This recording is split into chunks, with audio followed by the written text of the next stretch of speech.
Hello, my darling, and welcome to today's story time.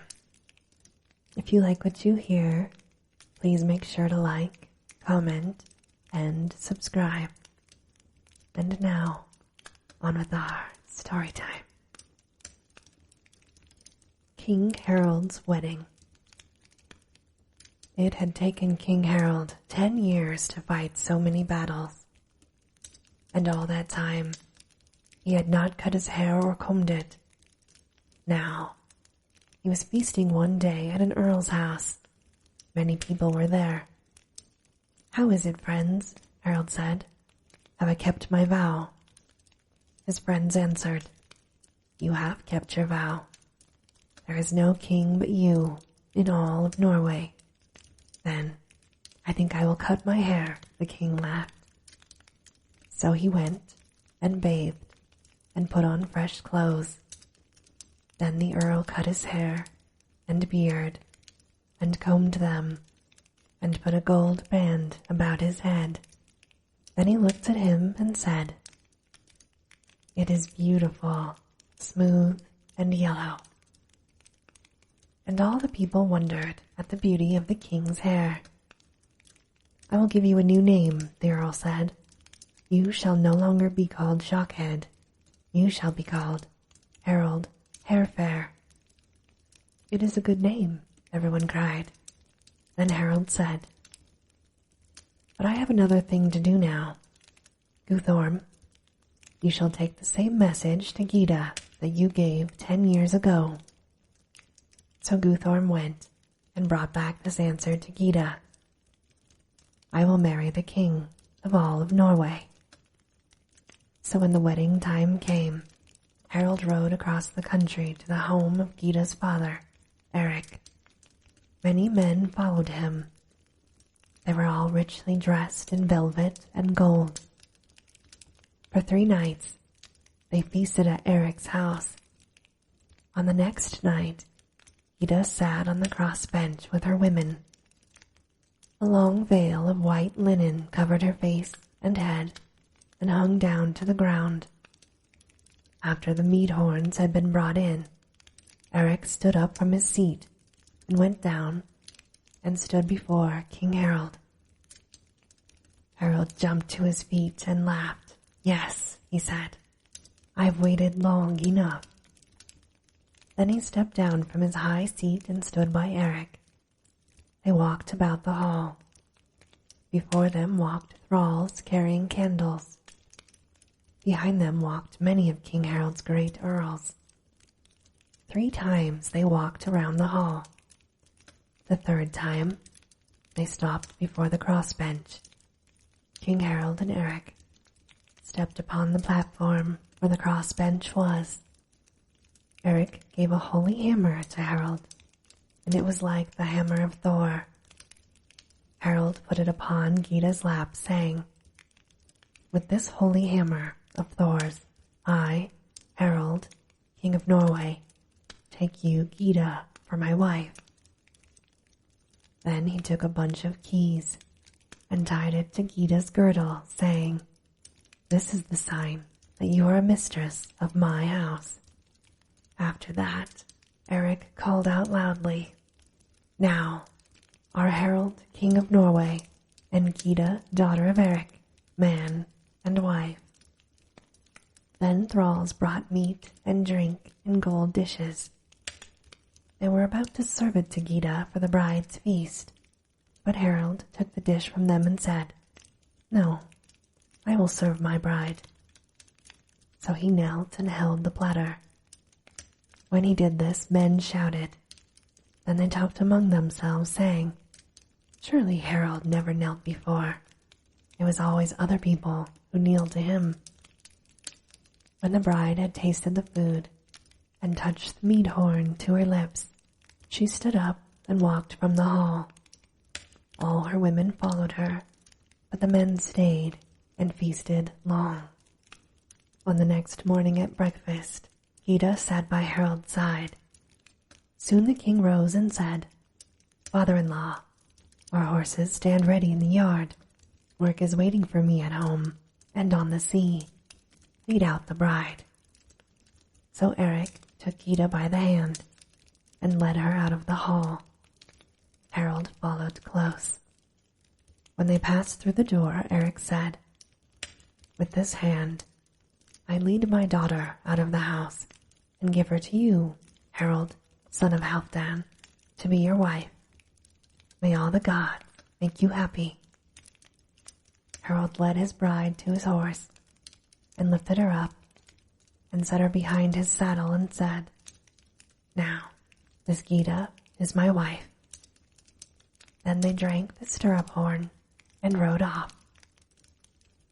"Everything comes to King Harold," his men said, "wife and land and crown and victory in battle. He is a lucky man." King Harold goes west overseas. Now, many men hated King Harold. Many a man said, "Why should he put himself up for king of all of us? He is no better than I am. Am I not a king's son as well as he? And are not many of us king's sons? I will not kneel before him and promise to be his man. I will not pay him taxes. I will not have his earl sitting over me. The good old days have gone. This Norway has become a prison. I will go away and find some other place." So hundreds of men sailed away. Some went to France and got land and lived there. Big Rolf go afoot and all his men sailed up the great French river and won a battle against the French king himself. There was no way to stop the flashing of his battle axes and to give him what he wanted. So the king made Rolf a duke, gave him broad lands, and gave him the king's own daughter for a wife. Rolf called his country Normandy, for old Norway. He ruled it well and was a great lord, and his sons after him were kings of England. Other Norsemen went to Ireland and England and Scotland. They drew up their boats on the river banks. The people ran away before them and gathered into great armies that marched back to meet the Vikings in battle. Sometimes the Norsemen lost, but oftener they won, so that they got land and lived in those countries.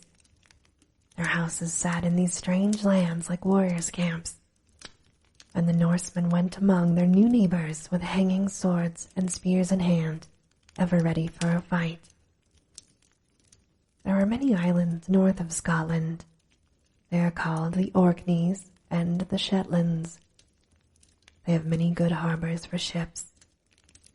They are small and rocky and bare of trees. Wild seabirds scream around them.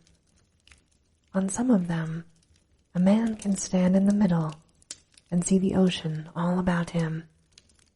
Now, the Vikings sailed to these islands and were pleased. "It is like being always in a boat," they said. "This shall be our home." So it went until all the lands round about were covered with Vikings. Norse carved and painted houses brightened the hillsides. Viking ships sailed all the seas and made every harbor in every river.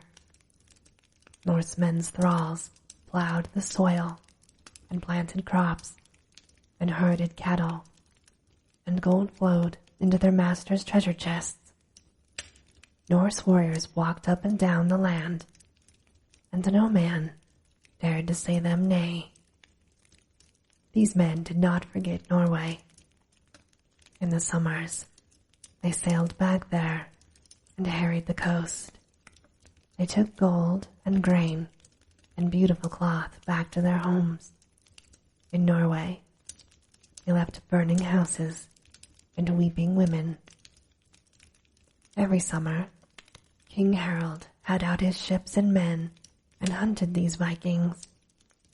There are many small islands about Norway. They have crags and caves and deep woods. Here the Vikings hid when they saw King Harold's ships coming.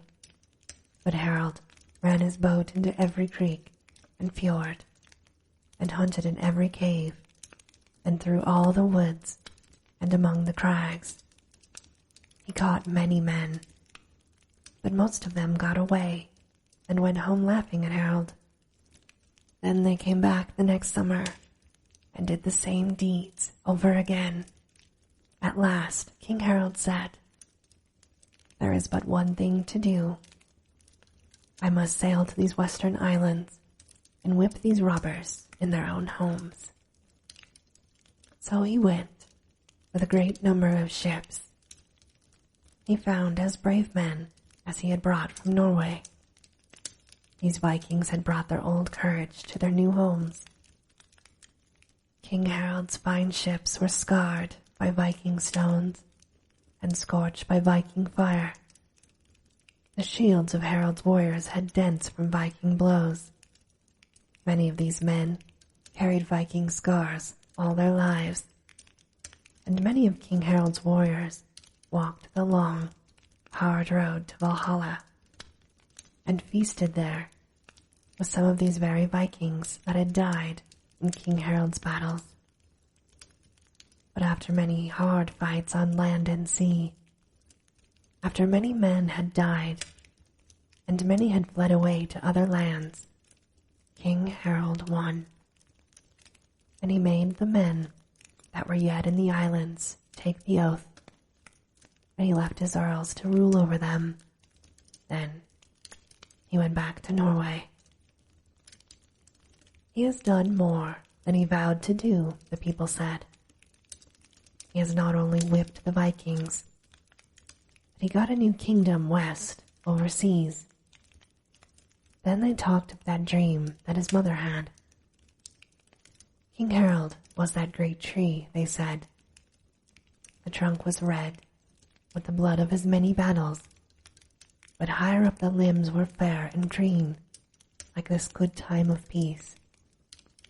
The topmost branches were white, because Harold would live to be an old man, just as that tree spread out until all of Norway was in its shade, and even more lands. So Harold is king of all this country, and of the western islands. The many branches of that tree are the many sons of Harold, who shall be earls and kings in Norway, and their sons after them, for hundreds of years. And this, my darling, ends our story time for today. As always, I hope that you have very sweet and creepy dreams.